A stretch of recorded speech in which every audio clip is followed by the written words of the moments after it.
Betul?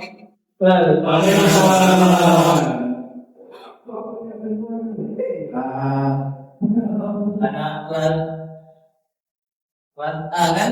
Iya Pak. Iya. Assalamualaikum warahmatullahi wabarakatuh. Waalaikumsalam warahmatullahi wabarakatuh. Alhamdulillah, ini keadaan kesempatan kita bisa berkata kelas A lagi ya kan ya? Ya.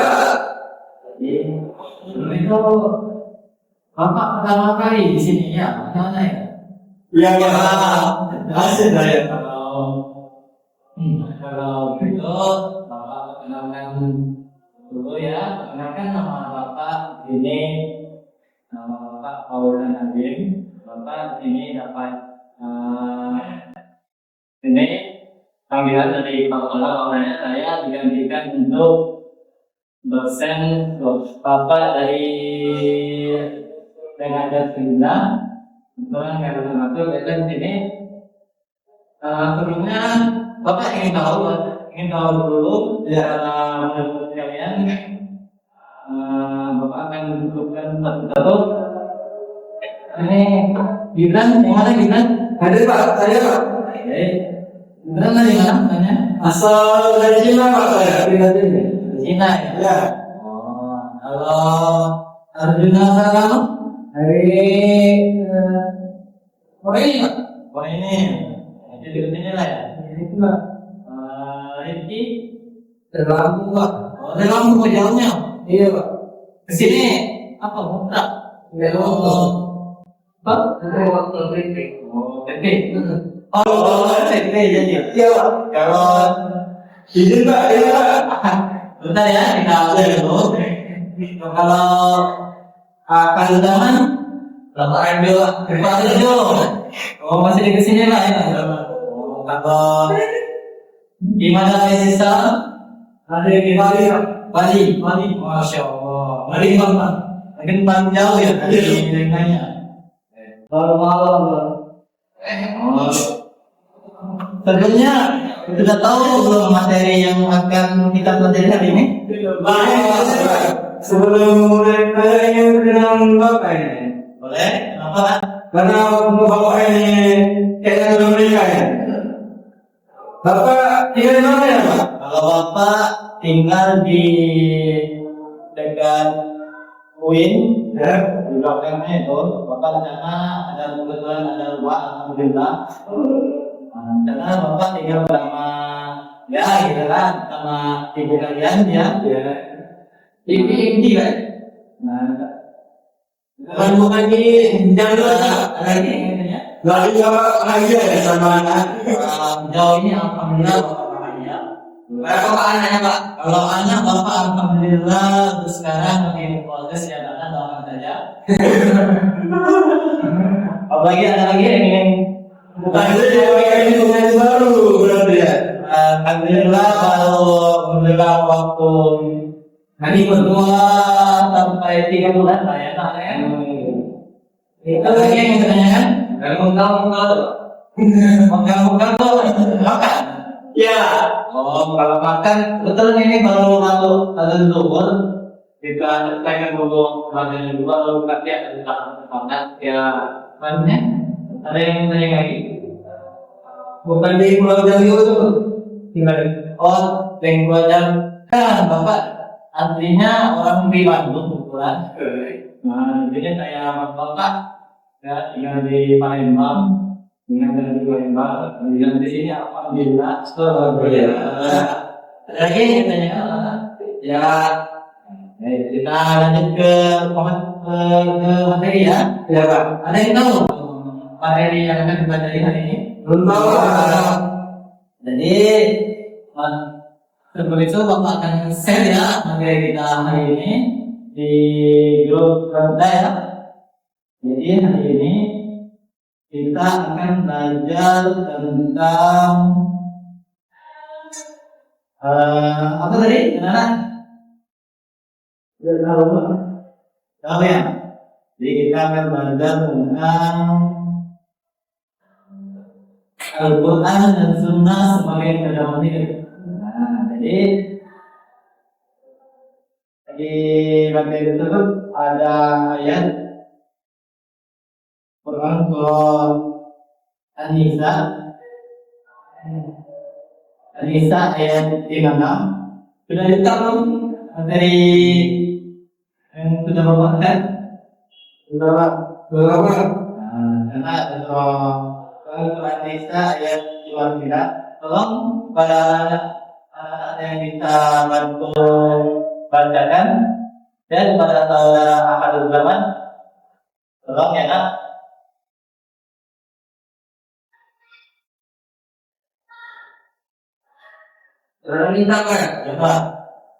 Ya nak. Bismillahirrahmanirrahim. Ya ayyuhalladzina amanu atti'ullaha wa atti'ur rasul wa ulil amri minkum. Wa in tanaza'tum fi syai'in farudduhu ila Allah wa rasulihi in kuntum tu'minuna billahi wal yawmil akhir. Dzalika khairu wa ahsanu ta'wila. Wallahu Baik, terima kasih kepada Al-Zaman. Jadi saya ini akan kita ambil maksudnya yang artinya wahai orang beriman, taatilah Allah dan taatilah Muhammad. Ulul amri, ulul bangsa di antara kamu. Kemudian jika kamu berbeda sesuatu, maka kembalikanlah kepada Allah, Al-Quran dan Rasulnya.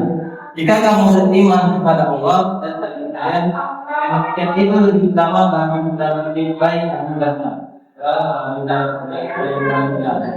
Kemudian ada surah An-Nahl ayat 64. Bismillahirrahmanirrahim. Wa ma anzalna 'alaikal kitaba illa litubayyana lahum alladhi ikhtalafu fihi wa hudan wa rahmatan liqaumin yu'minun. Artinya, dan kami tidak menurunkan kitab Al-Quran ini kepada Muhammad melainkan agar engkau dapat menjelaskan kepada mereka apa yang mereka perselisihkan, serta menjadi petunjuk dan rahmat bagi orang-orang yang beriman. Jadi dari ayat ini katanya kita bisa dapat pelajari bahwasanya kita sebagai muslim harus beriman kepada Allah, pada Nabi, pada kitab hingga beriman kepada hari kemudian. Dan juga yang kita bisa belajar mengenai hukum tajwid yang ada di ayat ini. Apakah anak kalian sudah tahu hukum tajwid yang ada di ayat tersebut? Coba. Jadi kalau begitu Bapak akan jelaskan. Di sini ada yang namanya alif lam syamsiah. Nah, jadi alif syamsiah dibaca dengan memasukkan suara dalam satu hurufnya dengan menempatkan suara huruf alif lam.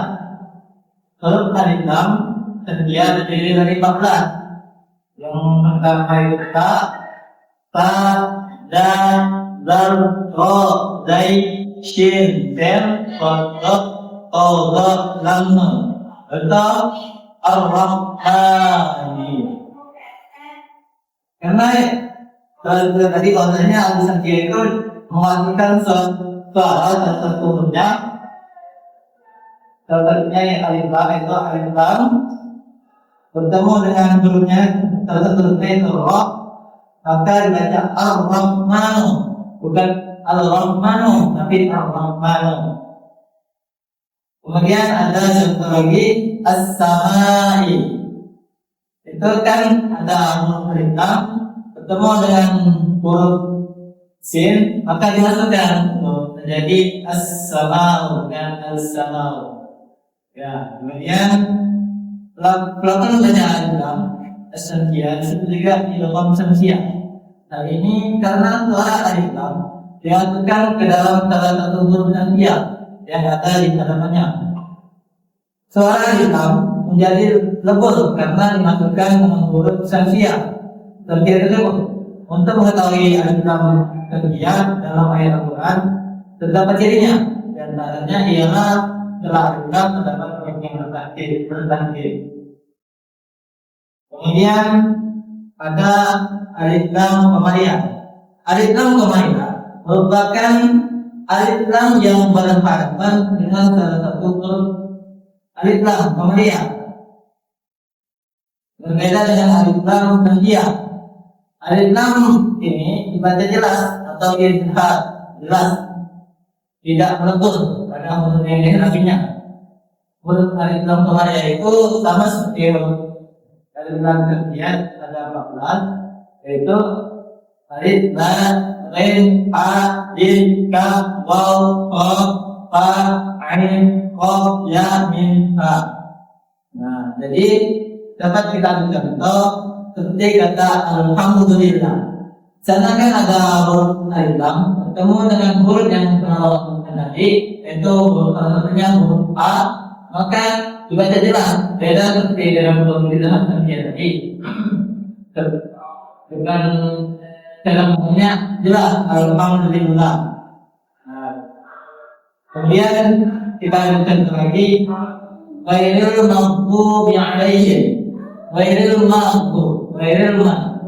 dana yang berpegang bertemu dengan mim, maka dibaca jelas. Maka itulah contoh dari hukum tajwid ilham qamariyah. Kemudian pada Quran ini terdapat kalimat yang mengandung bacaan alif lam tanziyah dan alif lam qamariyah. Contohnya ialah pertama itu huruf pada lafaz rasulah, yaitu terdapat alif lam tanziyah karena alif lam bertemu dengan salah satu hurufnya yaitu huruf ra. Kemudian contoh yang kedua pada lafaz al-yaumi terdapat alif lam qamariyah karena alif lam bertemu dengan salah satu hurufnya yaitu ya. Nah, kemudian pada Al-Nahl ayat 64 terdapat kalimat yang mengandung bacaan alif lam qamariyah pula seperti lafaz al-kitab karena alif lam bertemu dengan salah satu hurufnya yaitu huruf lam. Kemudian kita harus memahami di kandungan surah An-Nisa ayat 99 ini dan surah An-Nahl ayat 64. Kalian tentu sudah mengetahui bahwasanya definisi Al-Quran yaitu Al-Quran secara bahasa berarti bacaan yang diambil dari kata qira'a, artinya membaca. Al-Quran menjadi bacaan yang oleh iman.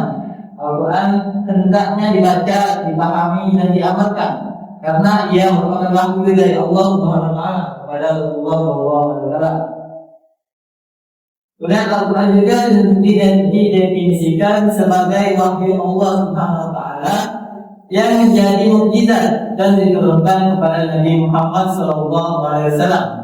Ditulis dalam mushaf, diriwayatkan secara mutawatir dan membacanya bernilai ibadah. Al-Quran juga berbahasa Arab dan tertulis pada mushaf dari surah Al-Fatihah sampai Al-An'am.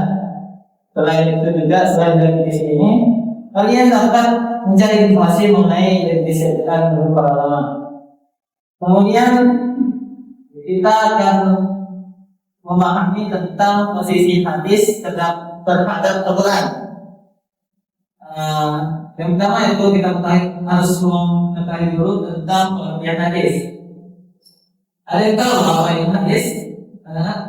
Belum. Nah, jadi hadis itu ialah sumber hukum yang kedua setelah Al-Quran.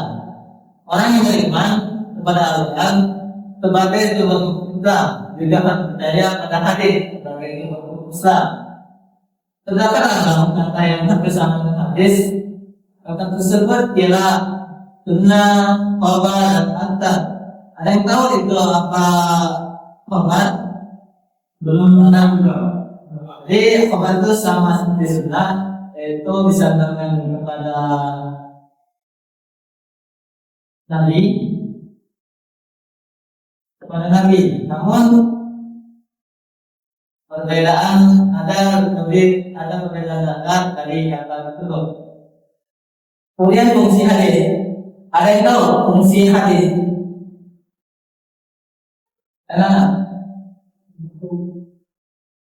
Belum ada. Jadi fungsi hadis itu ada yang disebut dengan bayat al-taqrir. Ada juga disebut bayat al-taqrir dan juga ada disebut bayat al-ihsan. Bayat al-taqrir ialah menetapkan dan memperkuat apa yang diterangkan dalam Al-Quran. Fungsi hadis ini untuk memperkokoh visi kandungan Al-Quran. Kemudian bayat al-taqrir ialah menjelaskan terhadap ayat-ayat yang memerlukan perincian atau menjelaskan lebih lanjut seperti pada ayat-ayat jumlah atau umum. Mutlak tidak mempunyai batasan dan am itu umum. Sehingga fungsi hadis ini ialah memberikan perincian atau tafsir dan menafsirkan terhadap ayat-ayat yang masih mutlak dan memberikan taksis atau pengkhususan terhadap ayat-ayat yang masih umum. Mungkin dari sini anak-anak ada yang ingin ditanyakan dari materi kita hari ini? Tidak ada, Pak. Baik, kalau tidak ada, mungkin waktu kita sudah habis ya ada, kita ceritakan saja untuk hari ini. Kita yang minggu depan untuk materi yang telah Bapak kirimkan itu tadi, tolong dibaca ya karena minggu depan Bapak ingin tanyakan kembali materi kita hari ini. Itu saja. Ya, jangan ada zaman. Enggak ada PR Pak Akhil. PR kalau untuk hari ini kayaknya membaca materi yang Bapak kirim tadi. Kalian pelajari lagi di rumah ya. Jadi Bapak tanyakan pas ketemu lagi di depan. Setelah kita dulu ya anak hari ini. Ya. Baiklah, kita tutup dengan bersama-sama mengucapkan alhamdulillah. Alhamdulillah. Bapak berdiri, Bapak mengamalkan kalau kita sama-sama mengamalkan. Assalamualaikum warahmatullahi wabarakatuh. Waalaikumsalam warahmatullahi wabarakatuh.